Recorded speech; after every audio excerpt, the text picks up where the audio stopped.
Différents degrés de sincérité. Douce mère, que veut dire exactement sincérité?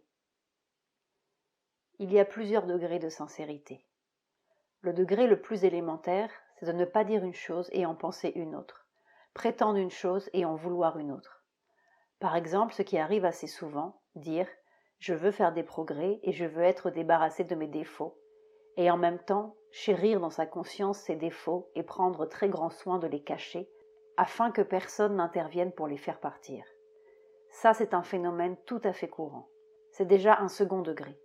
Le premier degré, c'est quelqu'un qui prétend, par exemple, avoir une très grande aspiration et vouloir la vie spirituelle, et en même temps, qui fait tout à fait, sans vergogne, les choses qui sont les plus opposées à la vie spirituelle. Ça, c'est le degré de sincérité, d'insincérité plutôt, le plus évident. Mais il y a un second degré que je viens de vous décrire, qui est comme ça. Il y a une partie de l'être qui a une aspiration, et puis qui dit, même pense, même sent, qu'elle voudrait bien être débarrassée des défauts, des imperfections, et puis en même temps d'autres parties qui cachent très soigneusement ces défauts et ces imperfections, afin de ne pas être obligée de les mettre au jour et de les guérir. Ça, c'est très courant. Et finalement, si l'on va assez loin, si l'on pousse la description assez loin, tant qu'il y a une partie de l'être qui contredit l'aspiration centrale vers le divin, on n'est pas parfaitement sincère. C'est-à-dire qu'une parfaite sincérité est une chose extrêmement rare, et d'une façon tout à fait courante, très très fréquente. Quand il y a des choses que l'on n'aime pas dans sa nature, on a le plus grand soin de les cacher à soi-même. On trouve des explications avantageuses, ou on fait simplement un petit mouvement, comme ça.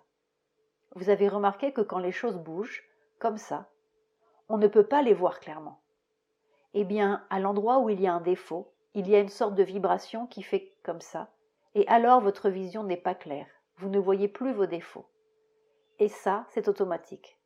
Eh bien, tout ça, ce sont des insincérités. Et la sincérité parfaite, c'est quand il y a au centre de l'être la conscience de la présence divine, la conscience de la volonté divine, et que tout l'être, comme une masse lumineuse, claire, transparente, exprime cela dans tous ses détails. Ça, c'est la vraie sincérité.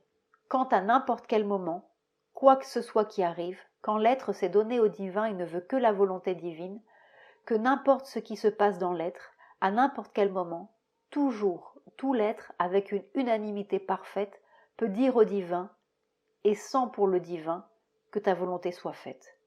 Quand c'est spontané, total, intégral, là vous êtes sincère.